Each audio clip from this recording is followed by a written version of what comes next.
Contour looks completely different from face to face, and it's not about skill, but it's about bone structure. I spent years contouring wrong because nobody explained what's actually underneath the makeup. If your contour looks muddy or fake, no matter how good your technique is, this is probably why. So I'm doing my contour today, and by the time I'm done with this video, you'll know exactly what to check for on your own face to master your contour. So the first concept I feel like we're all pretty familiar with. So before any of what I'm going to tell you makes any sense, you need to find your zygomatic arc, and that is that bone in your face that creates that contour in that cheek area. It runs from your temple across your cheek. Easiest way to find this is to do the test where you suck in your mouth like this, or you get to see it. That hollow place in your face that appears, that's where your actual bone and contour setting is in your face. And that's what you need to be looking for, not those tutorials where they're doing all those things and all that fun stuff. That is where your natural contour should be. That's a way to get there without having to guess. This actually matters because contour shouldn't be makeup that's randomly placed. It should follow your natural bone structure and where your contours already are. You don't want to recreate it. You don't want to make it more than what it already is. It's designed to mimic and deepen contour that already exists. The first thing that can actually change this placement is contrast. And this is just how much natural contrast there is between your skin tone and the depth of your natural contour. And I know that's a little tricky. So basically, the natural depth that is created without any makeup on your face versus your skin tone will tell you a lot about color of contour you can use, and exactly just how much your face can kind of handle. So the higher your contrast is, the more contour your face can handle. So the more depth that's naturally in the face, the more heavy you can apply your contour without it looking unnatural, because it's already a deepness in your contour and the setness of your face. This gives you the natural ability to handle more contour without it looking heavy. Now, the lower your contrast is, you need a lighter amount of contour or depth, just because the face already doesn't have a lot of depth. So putting a lot of depth in the face will just end up looking muddy, or like you just put something on the face without it kind of setting into the face. So instead of giving you a contoured look, it'll look smudged instead of giving shadow. Now, this is the part where most people get it wrong, and that's because most tutorials show you one way of doing things. So if your face isn't like mine, there are some rules and guidelines you can go to, without me being the example, that would help you get a good contour and a nice shadow without it looking overly done. Contour is not universal. It needs to be tailored to your specific face shape, angles, etc. So now we're getting into our next concept, which is angular and soft features, and this has nothing to do with race. I always put this in there just because in a few videos that were a little bit more popular, people had a large discussion about what I meant. And when I mean angular, I mean sharp features. Features that are sharp in nature, less roundness. Soft means round. So now let's talk about the second part of the face, and that is your mandible, which is this bone right here. And the more sharp and angular this is, I have a slightly rounded one. I don't really have angular, I have round. Sharp would be extremely sharp. You would be able to really catch that bone, but you don't for me. When you already have a very sharp mandible, you do not need a lot of contour here. You really don't need a lot of contour when you have a round mandible, just because you naturally don't want to go against your face shape, because going against it will make it somewhat visible. So I personally, I'll take my contour brush and I'll just get some product on there, whether it's on my hand or from the thing itself. And I start up here because this is where you mostly want that angularity to fall. and that's where it will be the least visible. And then you can bring it down and bring it under. Don't go up in here, because that will take away the dimensions that you've already created with your first contour in this area, the zygomatic arc. So bring it under, start behind the ear and bring it down. You're not going to put a lot, because I'm telling you, you already have a soft face, so putting too much can result in it looking off. So we're starting here and we're going under. You do not need to do too much. If you want your chin to look a little narrower, bring it into the chin area. Do not create a harsh line. This creates a natural shadow, a natural looking shadow. So let's talk about some rules.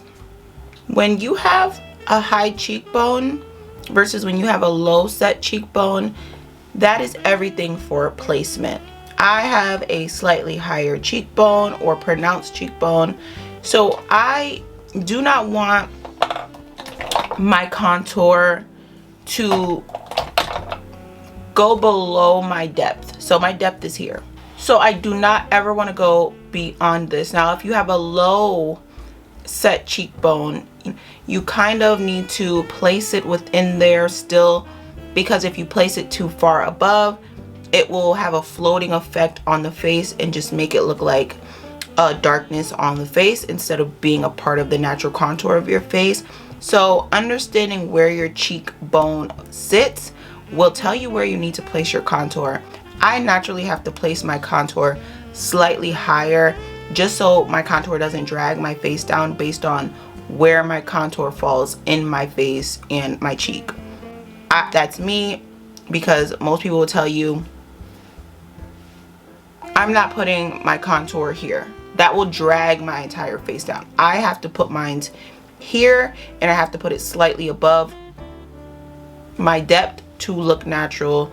So when I speak, it looks a part of my face, and I don't want to bring it too forward, because the naturalness of my face when I'm talking, I don't need a bunch of contour sitting in here looking just out of place. So honestly, a lot of times they want you to drag that contour in to give you that sunken look, but if you have a softer, rounder face, it will do the complete opposite.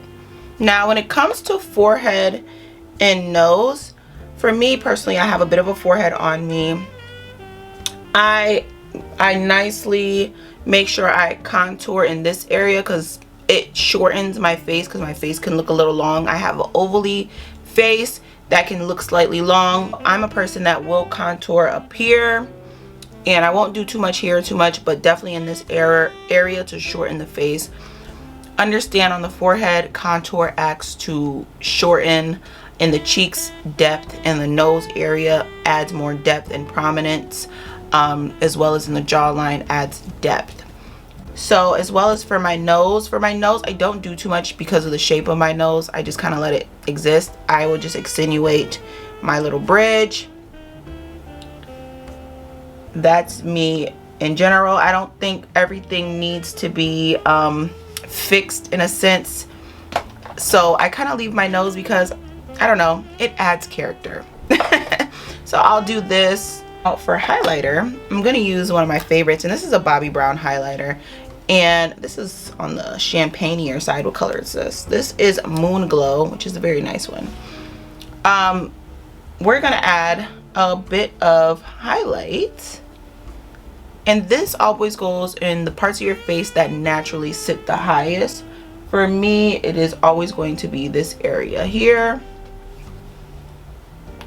I always forget how good Bobbi Brown's products are, and I don't know why, but really good products.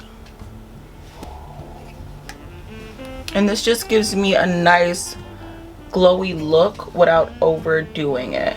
You could put it up here if you like, and this is where light naturally catches the face when you're turning or when you're talking. So yes. Put it in your brow bone area.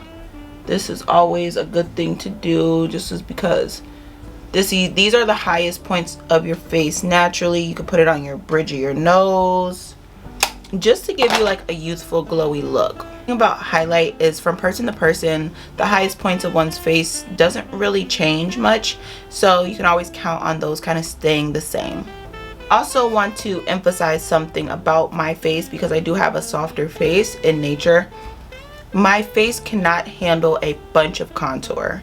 I do have larger features, making like things like a bold lip very appealing for my face.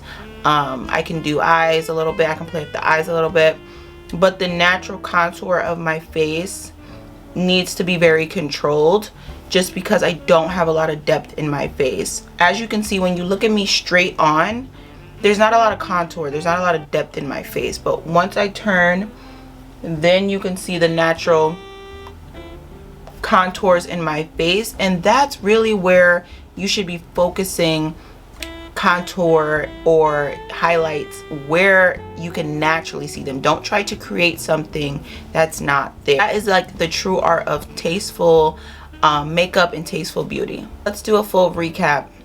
Find your actual cheekbone, find your zygomatic arc, and the contrast controls the intensity of your contour. And so angular versus soft bone structure and cheekbone height. It does matter where your cheekbone height is. That is a full breakdown. Once you know these 4 things about your own face, it makes it a lot easier to be able to place contour for your face specifically. And I break these videos down like this just because I know we go on the general consensus of face shapes and things like that, but the face is actually way more complex than that. You can have the same face shape as somebody, and then the way your bone structure sits is completely different. So therefore what you need and what they need can be completely different. So yeah, so I'm giving you a general consensus on how to be able to read your own face so you know what to do for you, instead of trying to copy someone else's and like paste it on your face and try to make it work. It rarely works because no face is the same. Interestingly enough, blush kind of works in the exact same way versus like your face shape, the way your face catches light, bone placement, things of that nature. So I'll be breaking that down on Thursday's video. Now, if this video made you think about how you contour your own face, that is the only reason I would ask you to like and subscribe. So yes, I don't want you to miss Thursday, so please do like and subscribe. Try the cheek sucking test. I feel like we've all done this, but I don't think anyone actually uses it correctly. I feel like we drag it down a bit too far or do a bit too much. So try it and let me know in the comments where your real cheekbone actually lies in your face. I can't wait to see you guys in my next video, but until then, I love you guys. Bye.